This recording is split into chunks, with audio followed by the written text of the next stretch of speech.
जय श्री श्याम सभी भाइयों को। देखो, हम कई बार समझ नहीं पाते थे कि पूजा किस भगवान की करें। भगवान शंकर की करें, हनुमान जी की करें, कृष्ण भगवान की करें, पूजे किसको किसको ना पूजे। तो कई बार आता है, हम कथाएं करते, कथा में भी लोग पूछ लेते हैं कि पंडित जी ये बात है। तो एक उदाहरण देखो, उदाहरण से ये छोटों को भी समझ में आता है, बड़ों को भी, और जो पढ़े लिखे या ना पढ़े सभी को समझ में आ जाता है। कहानी, उदाहरण, ऐसी ही चीज होती है। तो एक कथा एक कहानी के माध्यम से बता देता हूं आपको। अभी एक बार एक ब्राह्मण के पास एक ऐसे एक आदमी आ गया, किसी का भी नाम ले सकते हैं। तो कोई आया, बोले पंडित जी मैं बड़ा दुखी हूं, इतना दुखी हूं कि भाई घर परिवार में कलह भी है, पैसा भी नहीं आ रहा, बड़ी सारी परेशानी है, बहुत सारी परेशानियां बताई। अब पंडित जी बोले भाई आप घर में श्री कृष्ण जी की मूर्ति लिया और उनकी पूजा करो। अब वो बाल गोपाल लड्डू गोपाल लिया वृंदावन से, लड्डू गोपाल ले आए तो हर दोनों टाइम उनकी पूजा करने लगे। अब दोनों टाइम पूजा, सुबह संध्या में भोग भी लगाते, आरती पूजन भी करते। 6 महीने पूजा करी, 6 महीने में कोई भी फर्क नहीं लगा उसको पूजा का। फिर गया, पंडित जी मेरे को तो पूजा को कोई भी फर्क नहीं लगा, कोई भी आराम नहीं लगा, ऐसा का ऐसा है मेरा। तो पंडित जी बोले भाई देखो थोड़ा सा और अच्छे से भाव से पूजा करो, होगा, समय तो लगता है किसी भी चीज में। अब जब वो करते करते करते करते 1 साल हो गया, फिर गया, बोले पंडित जी बात नहीं बन रही, हमारे तो घर में ऐसे ही लड़ाई है, ऐसे ही कलह है, कोई भी फर्क नहीं पड़ा पंडित जी। पंडित जी ने भी सोचा भाई 1 साल हो गया पूजा करते हुए। बोला भाई आप एक काम करो, कृष्ण भगवान की पूजा रहने दो, आप काली माता की पूजा करो। अब उसके दिमाग में आ गया कि चलो भाई उपाय बदला है तो करेंगे कुछ। अब उसने क्या किया, बाजार गया, काली माता की एक तस्वीर ले आया।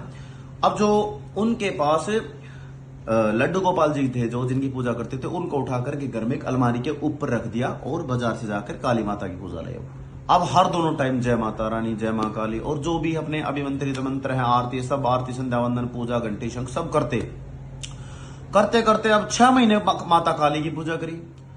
अब काली माता की पूजा करते करते भी कोई भी फर्क नहीं लगा। अब जब फर्क नहीं लगा तो फिर गया, पंडित जी हमें तो कोई भी फर्क नहीं लग रहा, मैं तो जितना पहले था उससे दुगना दुखी हो गया। पंडित जी बोले भाई करते रहो, भाव के साथ पूजा करो, आराम लगेगा, ऐसा तो नहीं है।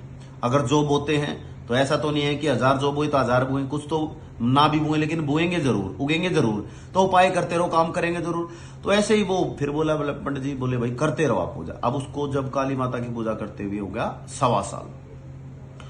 अब जब 1.25 साल पूजा करते हुए हो गया तो एकदम से पूजा करते करते धूप होती है ना, धूप लगाते हैं तो मन है कहीं भी जा सकता है। तो धूप लगाते लगाते ध्यान आया कि इस धूप का धुआं तो ऐसे अंदर भी जा रहा है।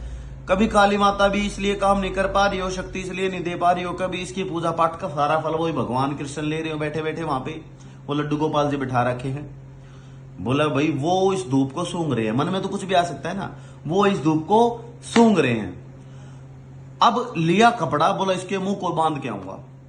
अब चला, खड़ा हुआ, तो वो खड़ा हुआ और खड़ा होके भगवान जी के मुंह बांधने के लिए चल पड़ा कि कृष्ण भगवान का मुंह बांधूंगा, ये तो काली माता भी फल नहीं दे पा रही। अब गया तो भगवान श्री कृष्ण के मुंह को जब बांधने लगा तो परमात्मा है, साक्षात अवतार है, साक्षात अवतार लिए सामने आए, प्रकट हुए, हाथ पकड़ लिया, बोले ये क्या कर रहा है।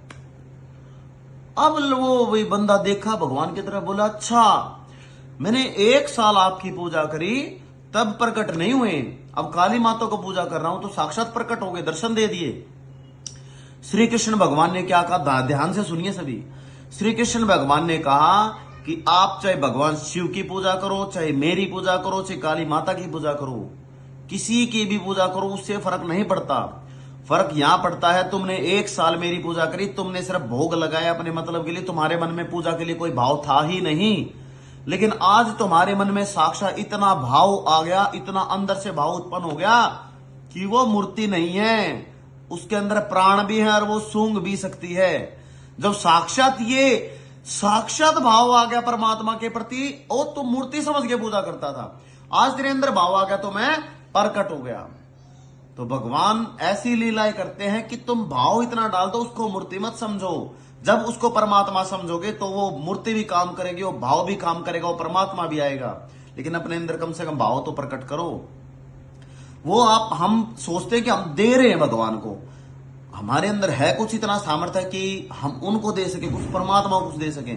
हम उसको कुछ भी नहीं दे सकते, हम उनको अर्पण करते हैं। इसलिए पूजा में कई ऐसे करते हैं ना, ऐसे हाथ नहीं, ये देने के लिए होता है, ये अर्पण के लिए होता है। तो ऐसे अर्पण करते हैं, ऐसे चावल छोड़ते हैं भगवान को। जहां देने की भावना आ जाती है वहां अहम आ जाता है कि हमने दिया है।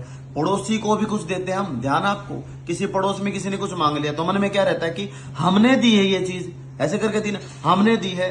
भगवान के प्रति कभी भी देने की भावना ना आए, अर्पण की भावना है कि परमात्मा आपका ही दिया हुआ है, आपको ही अर्पण कर रहे हैं, परमात्मा इसको स्वीकार कीजिए। और समस्त परिवार की तरफ से कोई बोल चुका हो तो माफ कीजिए। ऐसी प्रार्थनाएं करते रहिए हैं। जय श्री श्याम, जय श्री कृष्ण।